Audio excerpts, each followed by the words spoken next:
पंछी सुर में गाते हैं, भंवरे गुनगुनाते हैं, घुंघरू बजाती है हवा, ऐसे मुस्कुराती है, यूं फिजा बुलाती है, जैसे हो ये मेरी दिलरुबा, जैसे हो ये मेरी दिलरुबा।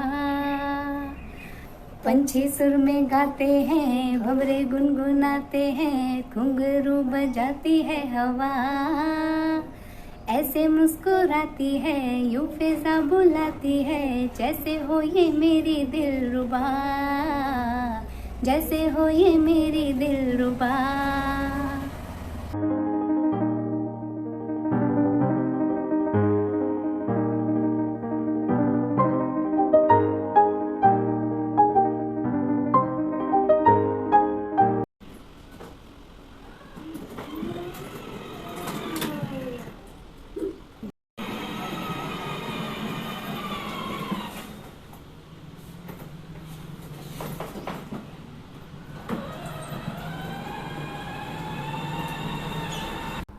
Hello everyone, welcome to my channel. दोस्तों, मेरे चैनल में आप सभी का स्वागत है और जो न्यू सब्सक्राइबर है उनका हार्दिक अभिनंदन है। दोस्तों, कैसे हैं आप सब?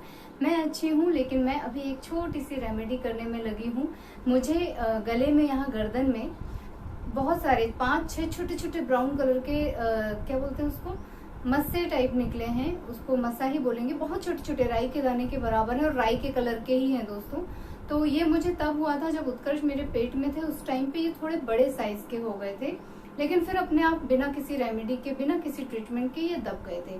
लेकिन अभी मैं 3-4 दिन से नोटिस कर रही हूँ कि वो मुझे फिर से उभर गए हैं। और जब भी मैं कोई चेन पहनती हूँ या कोई माला पहनती हूँ तो उसमें रगड़ लगती है तो दर्द करता है। अदरवाइज मुझे नहीं पता चलता है, लेकिन हाँ, वो जब रगड़ लगती है तो मुझे थोड़ा सा पेन होता है उसमें। तो मैं उसके होम रेमेडी में लगी हूँ, क्योंकि मैंने कई सारी जगह पे पढ़ा है उसके बारे में। तो बस अगर मुझे उससे फायदा मिलता है तो मैं और लोगों को भी बताऊंगी। हालांकि मेरे दाने बहुत छोटे छोटे हैं, कई लोगों के काफी बड़े बड़े मस्से हो जाते हैं, किसी को चेहरे पे कहीं होता है। और बहुत सारी रेमेडी मैंने सुनी भी है कि उसमें ऐसा धागा बांध दो या लहसुन घिस के लगा दो, लेकिन मैं वो सब कुछ नहीं करना चाहती हूँ। मैं सिंपल सा कुछ ट्रीटमेंट कर रही हूँ। अगर मुझे उसमें फायदा मिलता है दोस्तों तो आप लोगों के साथ मैं शेयर करूंगी। आप लोगों से अगर किसी को इस तरह की प्रॉब्लम हो, चाहे वो गर्ल्स हो चाहे बॉयज हो, आप लोग भी ट्राई कर लीजिएगा अगर मैं सफल होती हूँ तो। इसके अलावा दोस्तों, सेकेंडरी चीज मेरे मन में जो है आप लोगों के साथ मैं शेयर करना चाहती हूँ कि हम लोगों की दिनचर्या ऐसी होती है कि हम लोग बहुत सारी चीजों को अवॉइड कर देते हैं। जैसे मैंने अपने कई सारे वीडियोस में बताया है कि पहले मैं पानी बहुत कम पीती थी दोस्तों। मुश्किल से 2 या 3 गिलास मेरा होता था, वो भी गिलास का साइज ये होता था जिसमें मैं चाय पीती हूँ। आप लोगों ने देखा होगा मेरे ब्लॉग में। मैं उसे पानी पी के बहुत 30 मार्का टाइप का समझती थी। और मुझे प्रॉब्लम क्या थी, यूरिन बहुत जल्दी जल्दी आती थी। इस वजह से मैं अवॉइड कर जाती थी कि कहीं जाने की स्थिति है नहीं है, किचन में काम कर रहे हैं, छोड़ के गैस पे नहीं जा सकते, मतलब मैं आलस करती थी। उसका मुझे बहुत ज्यादा खामियाजा भुगतना पड़ा कि मेरे पूरे मसल्स में मुझे बहुत पेन रहने लगा। और जब मैंने अपने डॉक्टर से कंसल्ट किया था तो उन्होंने मुझसे कहा, बेटा कुछ मत करो, पानी खूब पियो। और मैंने फिर चेक किया, मैंने पानी पी के देखा, 7-8 ग्लास काउंट करके पीना शुरू किया तो मुझे जो पिड़रियों में दर्द होता था या मुझे मसल्स पेन होते थे उसमें मुझे बहुत रिलीफ है। और आज की डेट में भी कभी कभी मैं आलस कर जाती हूँ, जैसे कभी एसी चल रहा है या कूलर चल रहा है तो मुझे प्यास नहीं लगती है तो मैं अवॉइड कर देती हूँ।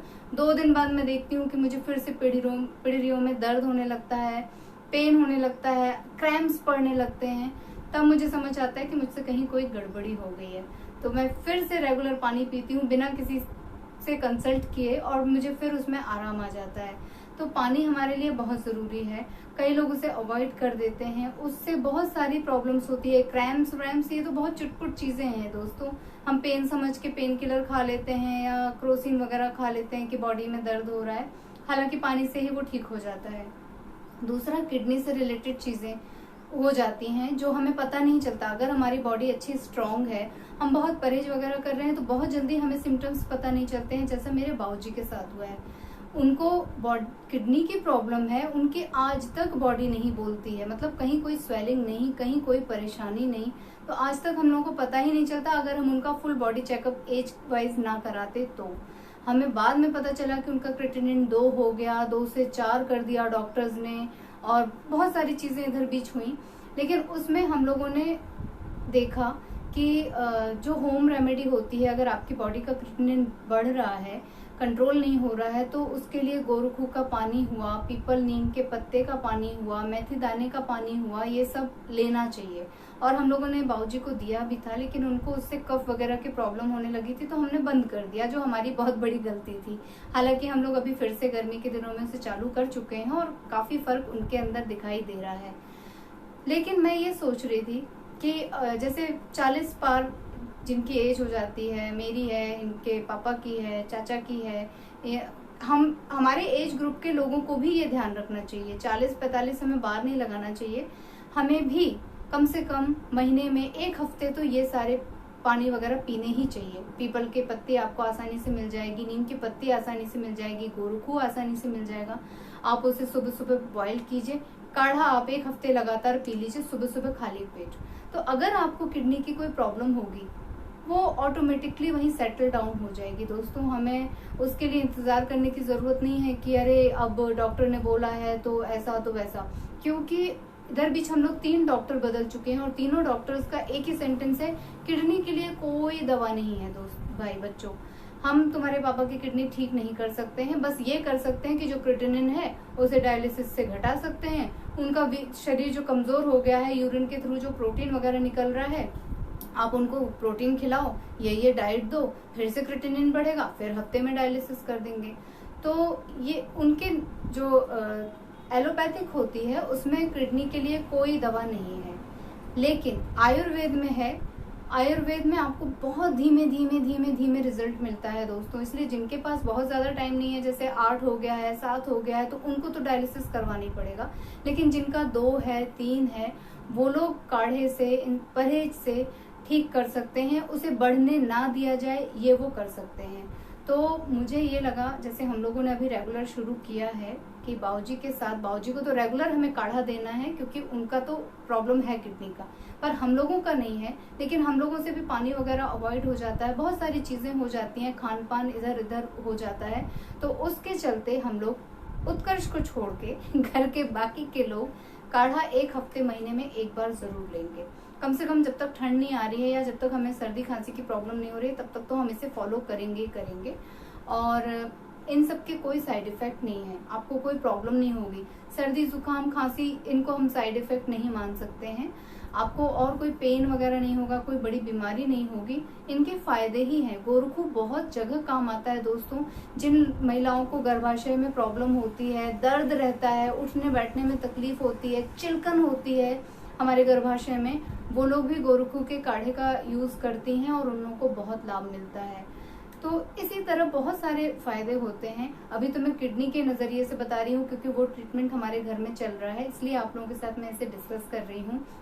और मेरी ये सलाह है कि जो भी महिलाएं हैं, ठीक है बच्चियों के लिए नहीं और बच्चों के लिए नहीं, लेकिन कम से कम 30 एज तक के लोग, जैसे मेरी एज ग्रुप के जो लोग हैं, उन लोगों को जरूर हफ्ते में, मतलब बनाना चाहिए मंथ में 1 हफ्ते पूरा परिवार ले।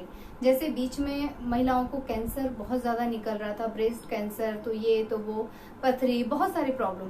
तो एक नियम चला है कि हर परिवार में एक एज ग्रुप के बाद फुल बॉडी चेकअप होता ही होता है।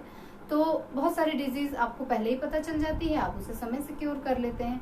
वैसे ही आप अपनी सेफ्टी के लिए ये कुछ घरेलू नुस्खे हैं, उन्हें जरूर शामिल कीजिए दोस्तों। इनके कोई साइड इफेक्ट नहीं है, आपको बेनिफिट ही मिलेंगे। नीम का काढ़ा वैसे भी ब्लड प्यूरिफिकेशन के काम आता है। कई लोग खाली पेट नीम की कोमल पत्तियां चबाते हैं। बंगाली में तो नीम की भाजी बनती है बैगन में डाल के, कोमल कोमल जो पत्तियां होती है ना, वो बैगन में डाल के उसकी सब्जी बनती है बकायदे, और कितना भी कड़वा हो टेस्ट बहुत अच्छा आता है। मैं कलकत्ता में रही हूँ, मैंने खाई है, बहुत अच्छा लगता है। तो किसी न किसी रूप में वो लोग शामिल किए हुए हैं। तो मैं आप लोगों से भी कहूंगी कि आप लोग कोमल कोमल पत्तियां लाइए पीपल की और नीम की, सुबह उसे धुल के अच्छे से काढ़ा बना लीजिए और उसे पी लीजिए। उसमें गोरखू का पाउडर भी मिला लीजिए, बहुत सारे काम आता है। बीपी वगैरह के काम भी आता है दोस्तों, बीपी को भी कम करता है।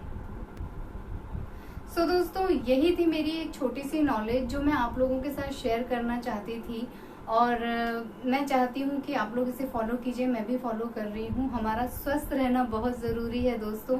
बार बार डॉक्टर के चक्कर लगा के जितने लोग परेशान होते हैं ना, मुझे लगता है कि हम घर में अगर कुछ कर सकते हैं तो हमें समय रहते कर लेना चाहिए। और अब तो हम लोग जाते हैं कहीं भी और वहाँ के पेशेंट्स को देखते हैं, उनके बारे में सुनते हैं, उनकी एज के बारे में सुनते हैं।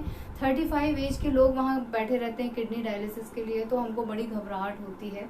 और एक पॉजिटिव यही लगता है कि उसमें से कुछ लोग जो है घरेलू रेमेडी से अपने आप को कंट्रोल किए हैं, तो हम लोगों को भी बहुत अच्छा लगता है कि हम भी उसे फॉलो कर रहे हैं। तो मैं, आप लोग मेरी फैमिली ही हैं, मैं चाहती हूँ कि जैसे मेरे इस फैमिली के लोग उसे फॉलो कर रहे हैं, आप लोग भी उसे फॉलो कीजिए दोस्तों, और अपना ख्याल रखिए।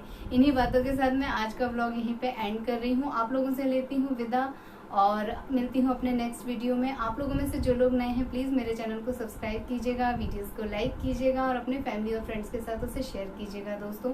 और मुझे अपना आशीर्वाद दीजिएगा, मैं इसी तरह स्वस्थ रहूँ, अपना ख्याल रखूँ और आप लोगों का भी ख्याल रखूँ अपने नॉलेज के थ्रू। और बस इसी तरह हमारा प्यार बना रहे। अपना ख्याल रखिएगा दोस्तों, मिलती हूँ नेक्स्ट वीडियो में। Tata bye bye. Bye bye and thank you for watching.